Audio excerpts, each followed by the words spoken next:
Global के founder Gautam Shah. Gautam भाई, बहुत शुक्रिया आपका समय देने के लिए। स्वागत है आपका 18 आवर्स स्वदेश पर। अनिश्चितताएं अभी भी हैं और बाजार उन अनिश्चितताओं को थोड़ा सा पीछे छोड़कर आगे बढ़ने की कोशिश कर रहा था। आज आईटी ने स्पॉल स्पोर्ट किया है। आपका व्यू क्या है सर मार्केट को लेकर? क्या आपको लगता है कि जो 2.5-3% के आसपास की जो दूरी रह गई है प्री वॉर लेवल से, बाजार उसकी दिशा में आगे बढ़ रहा है? Good morning. देखिए, अगर जियोपॉलिटिक्स की बात करें तो और वर्ल्ड मार्केट्स को इस लेवल्स पे देखें तो ऐसे लगता है कि दुनिया में कुछ हुआ ही नहीं है, क्योंकि यूएस मार्केट लाइफ टाइम हाइस पे चल रहा है। S&P 500 7,100 के लेवल्स पे चल रहा है, जो एक लाइफ टाइम हाई है। और ओवरऑल बेसिस में वर्ल्ड मार्केट्स में 15% की एवरेज रिकवरी रही है। उसमें निफ्टी में समझिए 11-12% का रिकवरी रहा है। आई थिंक ये काफी बड़ा मूव था। 24,600 हमारा एक वर्किंग टारगेट था, जो आई थिंक आज सुबह हम वो लेवल टेस्ट किए हैं और इंपॉर्टेंट लेवल है, क्योंकि बजट के दिन का जो लो था वो भी 24,600 के आसपास था। सो एक इंपॉर्टेंट साइकोलॉजिकल लेवल है, सप्लाई पॉइंट है। मार्केट वैसे भी थोड़ा सा ओवरबॉट था और देयरफॉर कुछ पुल बैक तो हमें लग ही रहा था, जो आज हो रहा है। And I think it's very healthy. But आज भी अगर आप देखें तो निफ्टी डाउन है बिकॉज ऑफ आईटी, बट अगर आप स्मॉल कैप इंडेक्स को देखें तो if I am not wrong वो अभी भी ग्रीन में है। तो आई थिंक ओवरऑल मार्केट का स्ट्रक्चर काफी अच्छा है। Geopolitics is largely in the price. Market को इंटेंसिटी ऑफ जियोपॉलिटिक सिचुएशन से मतलब है, और मार्केट को लगता है कि वो जो इंटेंसिटी है वो धीरे धीरे कम ही हो रही है। इसके कारण वर्ल्ड मार्केट्स और इंडियन मार्केट्स अच्छा कर रहे हैं। अब इंडिया का जो लोकल इश्यूज है वो आई थिंक अर्निंग सीजन में देखा जाएगा। जैसे आपने कहा, आईटी तो पार्टिसिपेट ही नहीं किया पिछले 10 दिन में। अगर आप नोटिस किए होंगे, आईटी इंडेक्स चला ही नहीं, और आज जब खराब थोड़ी सी न्यूज आई है तो आईटी इंडेक्स पूरे मार्केट को नीचे ले जा रहा है। बट ओवरऑल मार्केट स्ट्रक्चर अच्छा है। निफ्टी में जो होना था मेरे हिसाब से एक बार हो गया है। अब वो एक रेंज में रहेगा, नीचे में 24,080 और 23,800 बट सपोर्ट्स है। वहां तक हो सकता है इस पुल बैक में हम चले जाएं, और ऊपर में जब तक हम 24,600 के ऊपर नहीं जाते हैं तब हम ऊपर की तरफ एक्सटेंशन नहीं देखेंगे। बट हमारा व्यू बहुत क्लियर है, निफ्टी और टॉप 100 में ज्यादा फोकस मत कीजिए, वहां पर रिटर्न्स नहीं बनेंगे। Overall headline indexes range bound रहेंगे, और स्मॉल कैप, माइक्रो कैप और मिड कैप वो सेक्टर्स काफी अच्छा करेंगे। और मुझे लगता है कि पूरे साल वहां पर हम आउट परफॉर्मेंस देखेंगे, तो वहां पर ही कमिटमेंट्स बना के रखनी चाहिए। ठीक है, तो निफ्टी के जो स्मॉल कैप इंडेक्स है लगभग 0.5% ऊपर है, और अगर हम माइक्रो कैप 250 इंडेक्स की बात करें तो उसमें लगभग 0.6% के आसपास की तेजी है। और गौतम भाई का भी ये कहना है कि आप ना निफ्टी 100 से थोड़ा बाहर निकलिए, वहां पर आपके लिए मौके बनते हुए दिखाई देंगे। गौतम भाई, आईटी को लेकर आपसे व्यू जरूर चाहेंगे, क्योंकि बहुत सारे लोग ये कह रहे हैं कि देखिए एआई को लेकर चर्चाएं ज्यादा है, इंपैक्ट कम है। लेकिन अगर हम एआई से थोड़ा सा आगे भी हट के अगर हम बात करें तो ये ग्रोथ वाली प्रॉब्लम तो पुरानी है। ये एंथ्रोपिक के एआई टूल्स के प्लगइन्स की तो चर्चा हमने लास्ट क्वार्टर में सुनी है, और लगातार हम देख रहे हैं कि मार्जिन कहीं की मतलब एक्सपेंड हो नहीं पा रहा है और आय के ऊपर प्रेशर बना हुआ है। आपकी राय क्या होगी आईटी को लेकर? क्या बिल्कुल किनारे कर लें या फिर आप कुछ सिल्वर लाइनिंग देखना चाह रहे हैं? नहीं, सिल्वर लाइनिंग कुछ नहीं है। इनफैक्ट मैं पिछले 6-8 महीने से बेरिश हूं, और मैंने अपने सारे रिपोर्ट्स में हमने गोल्डीलॉक्स पे कहा था कि इस सेक्टर से दूर रहनी चाहिए। सेक्टर में 30-35% का फॉल आया है। रिलेटिव स्ट्रेंथ स्टार्ट्स काफी खराब है। अगर आप एक सिंपल टेक्निकल एनालिसिस भी फॉलो करते हैं तो आप आईटी से दूर रहे होंगे पिछले 6 महीनों में। और क्योंकि अच्छे बाजार में भी आईटी चल नहीं पाया पिछले 3 हफ्तों में, जिस तरह से मार्केट में स्ट्रेंथ है उसके बाद भी आईटी में जिस तरह का रिलेटिव वीकनेस है, I think it is very concerning. और मेरा मानना है कि मार्केट इज द बेस्ट जज। अब एआई का डिबेट तो देखिए रोज लोग, हजारों लोग, लाखों लोग कर रहे हैं अभी इंडियन मार्केट्स में और वर्ल्ड मार्केट्स में। मेरा मानना है कि मार्केट समझता है कि AI is definitely a disruptor for the IT industry, और इसीलिए एब्सोल्यूट टर्म्स और रिलेटिव टर्म्स में ये इंडेक्स ज्यादा कुछ कर नहीं पाया। 28,400 इसका इंपॉर्टेंट सपोर्ट था। आई थिंक हम वहां से बाउंस किए थे, अब आई थिंक उसके आसपास वापस आ गए हैं, और अगर ये लेवल ब्रेक करता है तो 26,000 तक हम जा सकते हैं। तो एक ऐसा मार्केट का एनवायरनमेंट है जहां कुछ पॉकेट्स अच्छा कर रहे हैं। आप मेटल्स को देखिए, लाइफ टाइम हाइस पे चल रहे हैं। अगर आप आईटी को देखिए, मल्टी मंथ लोस पे चल रहे हैं। तो उन सेक्टर्स में रहिए जहां पर स्ट्रेंथ है, जहां पर मोमेंटम है, और जहां पर फंडामेंटल टेलविंड है, जो आईटी में और एफएमसीजी में मुझे लगता है कि नहीं है। तो वहां से दूर रहना चाहिए। गौतम भाई, मैं आपसे ये भी जानना चाहता हूं कि आप दुबई में बैठे हैं और महीने भर पहले थोड़ी स्थितियां चिंताजनक थीं, क्योंकि उन सारे देशों को ईरान निशाना बना रहा था जो कहीं ना कहीं अमेरिका का सहयोग करते हैं। अभी परिस्थिति किस तरह की है? आपको लगता है कि अब ये सिर्फ ईरान और अमेरिका के बीच का मामला रह गया है, या फिर अभी सप्लाई चेन या फिर जो रोजमर्रा की जो जिंदगी है उस पर प्रभाव आप देख रहे हैं? देखिए, ये कोई वॉर का कोई वर्डिक्ट तो अभी तक हुआ नहीं है। I mean let's be honest. तो इसके कारण मुझे लगता है कि जियोपॉलिटिकल टेंशंस तो रहेगी, तो I think our regular lives will definitely be impacted. But stock market के नजरिए से मुझे लगता नहीं है कि ज्यादा कुछ यहां से प्रॉब्लम होगा।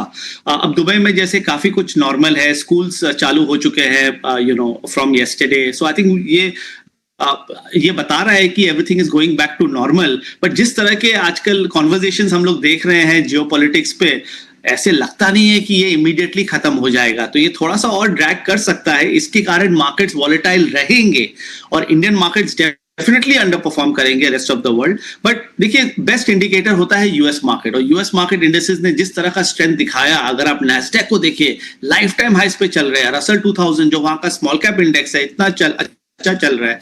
सो globally I think we remain in a bull market. Europe भी अच्छा है। इंडियन मार्केट्स के थोड़े अलग प्रॉब्लम है, उसके कारण सेलेक्टिवली हम अंडर परफॉर्म करेंगे। But once again the bigger opportunity is micro cap and small cap. ठीक है। गौतम भाई, मैं जो केपेक्स वाली थीम है ना, उसको लेकर मैं थोड़ा सा बुलिश हूं। मेरा बायस भी आप कह सकते हैं, जिसमें कि पावर हो गया, इंफ्रा हो गया, कैपिटल गुड्स हो गया। क्या मैं सही सोच रहा हूं? और ये मैं शॉर्ट टर्म की बात नहीं कर रहा हूं। अगर मैं शॉर्ट टर्म और लॉन्ग टर्म दोनों में लगता है कि ये जो सेक्टर्स हैं, कैपिटल गुड्स और पावर, ये पैसे बना के दे सकते हैं। सही सोच रहा हूं मैं? आप एकदम सही सोच रहे हैं। आई थिंक ये सेक्टर्स अच्छे करने चाहिए। अगले 6 से 12 महीने में मुझे लगता है कि यहाँ पर सुपर नॉर्मल रिटर्न्स बनेगी। इंफ्रास्ट्रक्चर में मेरा थोड़ा सा डाउट्स है, मुझे लगता नहीं कि वहां पर इतनी बड़ी मूव आएगी। बट जो पावर और जो एनर्जी स्पेस है, वहां हम काफी बुलिश है। आई थिंक जो एनर्जी सिक्योरिटी का जो थीम निकल के आया है इस जियोपॉलिटिकल सिचुएशन से, मेरे हिसाब से वो काफी जेन्युइन है। इनफैक्ट हमने काफी स्टॉक्स भी कवर किए हैं पिछले 2-3 हफ्तों में, और मुझे लगता है कि अगले 6 से 12 महीनों में सारे एनर्जी स्टॉक्स या power related stocks, you know, हर तरह के स्टॉक्स इस स्पेस में अच्छा करेंगे। हम ऑलरेडी देख रहे हैं कि वहां पर इतनी बड़ी मूव्स आ रही है। अगर आप टॉप 5-7 नेम्स को ले लीजिए, इतनी बड़ी मूव है। तो मुझे लगता है कि ये एक नया मेगा ट्रेंड है, और क्योंकि एक नया मेगा ट्रेंड है, आई थिंक ये अच्छा करेगा। सो मेटल्स, एनर्जी और सेलेक्टिवली पीएसयू तो हम पिछले 3-4 महीने से कह रहे हैं कि हमें अच्छा लगता है। ये 3 पॉकेट्स में ज्यादा कमिटमेंट्स बनानी चाहिए। गौतम भाई, आपकी तो मुलाकात वहां एफआईआई कम्युनिटी से होती होगी। भारत को लेकर सर उनका व्यू क्या है? और हमारे मतलब अभी भी अगर आप आईएमएफ के प्रोजेक्शन देखें, आरबीआई के प्रोजेक्शन देखें, तो हमारे यहाँ ग्रोथ तो बाकी सारी इमर्जिंग मार्केट से या फिर यूएस वगैरह से तुलना करें उनसे तो खैर ज्यादा रहेगी, तो वो तो बेहतर है। तो एफआईआई की प्रॉब्लम क्या है? आउटफ्लो क्यों चल रहा है? देखिए, एक तो आपको डेटा देखना पड़ेगा, और पिछले साल जैसे आपको एग्जांपल मैं देता हूं, कोरियन मार्केट 80% ऊपर था, ताइवानीज मार्केट इतना अच्छा कर रहा है, यूएस मार्केट्स में इतनी बड़ी स्ट्रेंथ है, Chinese market has actually out perform the Indian markets. Europe में अगर आप देखिए, लंदन, जर्मनी, फ्रांस, सब में इतनी बड़ी हमने तेजी देखी। तो रिलेटिव टर्म्स में इंडिया अंडर परफॉर्म कर रहा है। India growth story is definitely intact, but जो डिस्काउंटिंग का जो मैकेनिज्म है, आई थिंक एफआईआई कम्युनिटी को ये समझ में नहीं आ रहा है कि अगले 2 साल में क्या and India actually maintain its growth। उसके कारण आई थिंक थोड़ी बहुत सेलिंग प्रेशर है, और क्योंकि इतने अच्छे अपॉर्चुनिटीज आउटसाइड ऑफ इंडिया है, ऑब्वियसली देखिए कैपिटल कहीं पर स्टक नहीं होता है। जहां अपॉर्चुनिटी रहती है, कैपिटल वहां जाता है। पिछले 15-20 सालों में इंडिया में अपॉर्चुनिटी थी, कैपिटल था। आई मीन मैंने तो 2003 और 2008 का बुल मार्केट देखा था, जब सेंसेक्स 3000 से 21,000 हुआ था, 7 टाइम्स हुआ 5 सालों में, और वहां पर एफआईआई मनी के कारण वो बुल मार्केट जारी रहा। अभी हम बचे हुए हैं डोमेस्टिक मनी के कारण, जो मेरे हिसाब से रेवोल्यूशन है, और वो तो डेफिनेटली मार्केट को बचा के रखेगा। बट एफआईआई का रिटर्न मुझे लगता नहीं है कि अभी इमीडिएटली होगा। आई थिंक 1-2 क्वार्टर तो नहीं लगता है, जब तक गवर्नमेंट कोई सीरियस स्टेप्स नहीं ले सके, और जब तक अच्छे अर्निंग्स नहीं आए 1-2 क्वार्टर, मुझे लगता नहीं है कि एफआईआई इतना जल्दी आएंगे, क्योंकि बाहर के मार्केट में और बड़ी अपॉर्चुनिटी है। हाँ बताओ गौतम भाई, बैंकिंग फाइनेंशियल्स को लेकर लोग काफी ज्यादा बुलिश थे, और वाजिब भी है बुलिश होना, मैं भी सहमत था। लेकिन हमने देखा कि जब यील्ड्स भारत में बढ़े और ग्लोबली भी बढ़े तो हमने देखा कि पीएसयू बैंकों में प्रेशर आया, हालांकि लोअर लेवल से रिकवर कर रहे हैं। तो पीएसयू वर्सेस प्राइवेट और उसमें भी large cap versus small cap की ये डिबेट हमेशा चलती रहती है कि कहां पर वैल्यू ज्यादा है। आपके हिसाब से कहां पैसे बनेंगे, कौन सी एरिया में? क्या मिड कैप स्मॉल कैप में ज्यादा स्ट्रेंथ आप देख रहे हैं? पिछले एक साल में मैं जब भी आपके चैनल पे आया हूं, मैंने हमेशा पीएसयू बैंक्स के बारे में कहा था। इनफैक्ट प्राइवेट बैंक्स तो हमें अच्छे लगते नहीं है। हाँ, बैंक निफ्टी में इतना अच्छा मूव आया, 50,000 का बैंक निफ्टी 57,000 हुआ। बट अगर आप HDFC bank, ICICI bank, Kotak, IndusInd bank को अगर आप देखें, इन स्टॉक्स ने एक्चुअली कोई ओवरऑल बेसिस पर रिटर्न दिया नहीं है। In fact they have actually under perform the headline indices and they have also under perform the small caps and the micro caps. तो वहां पर क्योंकि एफआई सेलिंग जारी है और क्योंकि वो अपने ग्रोथ टारगेट्स को मेंटेन करने में थोड़ी सी डिफिकल्टी देख रहे हैं, उसके कारण आई थिंक स्टॉक मार्केट्स उनको ज्यादा वैल्यू दे नहीं पा रहा है। तो प्राइवेट बैंक्स में तो मुझे कोई बड़ी अपॉर्चुनिटी लगती नहीं है। ज्यादा गिरेंगे भी नहीं, ज्यादा बढ़ेंगे भी नहीं, एक रेंज में रहेंगे, ऊपर नीचे चलता रहेगा, ट्रेडिंग मार्केट रहेगा। इसमें ज्यादा फोकस मत कीजिए क्योंकि यहाँ पर आउट परफॉर्मेंस आपको नहीं मिलेगी। बट पीएसयू बैंकिंग डेफिनेटली एक स्टोरी है। जो टॉप पीएसयू बैंक है इंडिया का, आई थिंक वो तो हम हमेशा से पिछले 1-1.5 साल से इसके बारे में कह रहे हैं। वैल्यूएशंस कंफर्टेबल है। वैल्यूएशंस क्योंकि कंफर्टेबल है उसके कारण ये स्टॉक्स अच्छा कर पा रहे हैं। और मुझे लगता है कि अगर आपको कमिटमेंट करनी है तो पीएसयू बैंक्स में कीजिए। बट अगर आप नॉन बैंकिंग पीएसयूज में जाए तो I think that's a bigger opportunity. Power PSUs, infra PSUs, coal-based PSUs, hard assets-based PSUs. I think that is the bigger opportunity of the year ahead.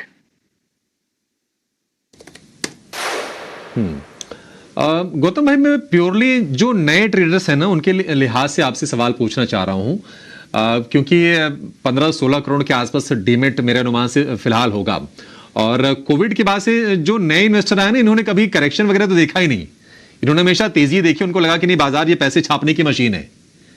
तो मैं उनके पर्सपेक्टिव से भी समझना चाह रहा हूं कि अगर मान लीजिए अगर वो रिस्क ले सकते हैं क्योंकि उनके पास एज का एक फैक्टर, बड़ा फैक्टर है, तो हाई रिस्क और हाई रिटर्न यहां से कौन से सेक्टर आपके लिहाज से हो सकते हैं अभी? देखिए, हाई रिस्क में जाना ही नहीं है। अभी जिस तरह के मार्केट का एनवायरनमेंट है, आपको तो अपने विकेट बचा के रखना है। इस मार्केट में सर्वाइवल इज मोस्ट इंपॉर्टेंट। पिछले 2 महीने में अगर आप अच्छे शेयर में रहे होंगे तो आप सर्वाइव किए हैं। बट कितने शेयर्स हैं जो 50, 60, 70% गिर गए हैं, जो स्टोरी बेस्ड थे, नैरेटिव बेस्ड थे। तो मेरा मानना है आप मेटल्स को देख लीजिए, हिंडाल्को को देख लीजिए, जेएसपीएल देख लीजिए, Tata steel, SAIL, NALCO, no recommendation, but ये सब सारे strong companies with strong tailwinds, decent valuations, देखिए इसमें काफी strength रहा है। तो जहां पर relative strength है, एक तो वहां पर commitment बनाइए। और secondly, आपने नए traders और इन्वेस्टर्स के बारे में बात किया। देखिए, बाजार और डिफिकल्ट होता जा रहा है क्योंकि बिकॉज ऑफ एआई सब कुछ इतना फास्ट हो रहा है। बैंक निफ्टी 60,000 का 50,000 हुआ, 50,000 का 57,000 हुआ। जब तक आप सब कुछ सोचते हैं, एनालाइज करते हैं और मार्केट में आते हैं, तब तक तो मूव हो जाता है। तो I think you need somebody who can help you understand charts better और उसके बेसिस पे you can be ahead of the curve. Otherwise ये मार्केट बहुत डिफिकल्ट होते जा रहा है। मैं इस बाजार में 21 साल से हूं, तो पहले का जो जमाना था जहां पर धीरे धीरे मार्केट में ट्रेंड्स बनते थे, अब वो जमाना बदल गया है। तो अच्छे कंपनीज में ट्रेड कीजिए, लॉन्ग टर्म इन्वेस्टिंग थोड़ा सा सोचिए और स्विंग ट्रेडिंग में रहिए। जो इंट्राडे ट्रेडिंग का जो एक माहौल है, जो बिजनेस है, वो और डिफिकल्ट होता चला जाएगा, ये मेरा मानना है। गौतम भाई, अगर हम इस वक्त अगर हम एसेट क्लासेस की बात करें तो पहले के मुकाबले मुझे लगता है कि ज्यादा विकल्प भी लोगों के पास है। विकल्प ज्यादा है लेकिन पेशेंस कम है। और एक डेकेड पहले कहीं ना कहीं बाजार जो था, हम देखते थे कि जो पुराने डेटा होते थे उन पर रिएक्शन देता था। पॉलिसी आती थी तो बाजार चढ़ जाता था, आईपी के डेटा पर बाजार रिएक्शन देता था। वो सारी चीजें अब हट गई हैं। अब बाजार कहने की आगे देखना चाहता है और लोगों का पेशेंस बहुत कम है। हम बात तो करते हैं कि नहीं 5 साल 10 साल आप होल्ड कर लीजिए, लेकिन मुझे लगता नहीं कि कोई इस पर अमल करता होगा। आप जरा ये बताइए कि एक डेकेड पहले के मुकाबले बाजार में भी पैसे बनाना कितना कठिन हुआ है? देखिए, मेरा मानना है कि पेशेंस और कन्विक्शन जो सबसे इंपॉर्टेंट है। द लेट राकेश झुनझुनवाला, वो एक स्टॉक में इतना बड़ा पैसा कमाए क्यों? क्योंकि उन्हें कन्विक्शन था उस कंपनी पे और उन्हें पेशेंस थी उस कंपनी में कि उस कंपनी को वो होल्ड कर सके। बट आज के जमाने में जहां पर इतना डिस्ट्रप्शन हम देख रहे हैं ऑन एन ओवरनाइट बेसिस, वहां पर आप 5-10 साल सोच नहीं सकते हैं। तो मेरा ये मानना है कि इस मार्केट में अगर आप 12 से 24 महीना का नजरिया रख के अगर आप इन्वेस्टमेंट करें तो आपके लिए ज्यादा अच्छा रहेगा। तो और आप अगर हर 3 महीने या 6 महीने उसको रिव्यू करें, वो ठीक रहेगा। मैं देखता हूं कि काफी फंडामेंटल एनालिस्ट बोलते हैं कि लेके भूल जाओ, क्योंकि टेक्स्ट बुक्स में ये लिखा हुआ है कि आप 10 साल 15 साल के स्टॉक जब तक आप नहीं लेंगे तो आप वैल्यू डिराइव नहीं होगी। मेरा वो मानना नहीं है। आई थिंक आप छोटे साइकिल्स प्ले कीजिए, 2 से 3 साल के साइकिल्स प्ले कीजिए। शॉर्ट टर्म में ज्यादा माथा मत लगाइए, क्योंकि वहां पर मुझे लगता नहीं है कि ज्यादा रिटर्न बनेगी, क्योंकि market has become very smart and market has become very fast. तो ऐसे एनवायरनमेंट में आपके जब तक टूल्स एकदम परफेक्ट नहीं होंगे, आप मार्केट को बीट नहीं कर पाएंगे। बट अगर आपका 6 से 12 महीना या 24 महीने का नजरिया है और आप अच्छे कंपनी में अच्छे चार्ट्स के बेसिस पे इन्वेस्ट करेंगे, तब आई थिंक आप डेफिनेटली मार्केट को कंसिस्टेंटली बीट कर पाएंगे, जो हम गोल्डीलॉक्स में ट्राई करते करने की। नहीं, ठीक है गौतम भाई, और आपके विचारों से मैं पूरी तरह से सहमत हूं, क्योंकि हम ना तो बिल्कुल नई वाले जनरेशन में हैं, ना तो पुरानी वाले जनरेशन में हैं, हम कहीं ना कहीं बीच वाले हैं। तो हम दोनों तरफ से बैलेंस बना के रखने की कोशिश करते हैं। एक क्वेश्चन है, और एक्चुअली मैं 2 क्वेश्चन छोटे छोटे मैं क्लब कर देता हूं। क्या इस साल के खत्म होते होते क्या निफ्टी ऑल टाइम हाई बना देगा फिर से? कितनी संभावना आपको लग रही है? और दूसरी चीज ये कि जो अभी Q4 की जो अर्निंग सीजन चल रही है, आप कौन से सेक्टर्स पर करीब से नजर रखे हुए हैं अच्छे नतीजों की उम्मीद के लिहाज से? देखिए, मुझे लगता तो नहीं है कि निफ्टी नया हाई इस साल बना पाएगा। मुझे लगता है कि एक रेंज में रहेगा, और जब जब वो 25,000 25,500 के पास जाएगा, वहां पर सेलिंग प्रेशर देखने को मिलेगी, और वो एक रेंज में रहेगा, ना तो वो ज्यादा नीचे जा पाएगा। आई थिंक 22,000 के आसपास एक बेस है और 25,000 25,500 के आसपास एक सीलिंग है। तो ये बड़े रेंज में पूरे साल मुझे लगता है कि मार्केट ट्रेड करेगा। अब अगर डायनामिक्स चेंज होते हैं, एविडेंस चेंज होते हैं, तो we have the right to change our view, but at this point of time this would be our view. और अर्निंग्स के चलते आप जो बोल रहे हैं, आई थिंक मैं इंडियन कंजम्पशन स्टॉक्स को क्लोजली देखूंगा, क्योंकि that is a reflection of the economy. और अगर कंजम्पशन स्टॉक्स वापस आते हैं, इसका मतलब our country and our economy is on track, and then Indian markets can make a comeback। और दूसरे सेक्टर्स में आई थिंक PSU और एनर्जी, जैसे मैंने पहले भी कहा, वहां पर मुझे लगती है बड़ी अपॉर्चुनिटी है चार्ट्स के हिसाब से। तो मैं फंडामेंटल्स क्लोजली देखूंगा। गौतम भाई, बहुत शुक्रिया आपका। और सर, आपके एनालिसिस पसंद आने की पीछे वजह यह भी होती है ना कि एक तो बहुत स्पॉट ऑन होती है आपके जो लेवल्स वगैरह होते हैं, और दूसरी चीज़ है कि आपकी जो अप्रोच होती है ना, जो आपकी सलाह होती है, वो बहुत प्रैक्टिकल होती है। वो जो आपने कहा कि नहीं, कॉपी बुक स्टाइल नहीं होती है कि अच्छा ठीक है ले लो भूल जाओ, वो काम करता नहीं है बाजार में। हमने देख लिया है पिछले 1 से 1.5 दशक में। Thank you so much sir, हमें समय देने के लिए और विस्तार से तमाम पॉइंट्स पर हमारे जो दर्शक हैं, जो ट्रेडर्स हैं, जो इन्वेस्टर कम्युनिटी है, उनको गाइड करने के लिए। फिलहाल इस शो को यहीं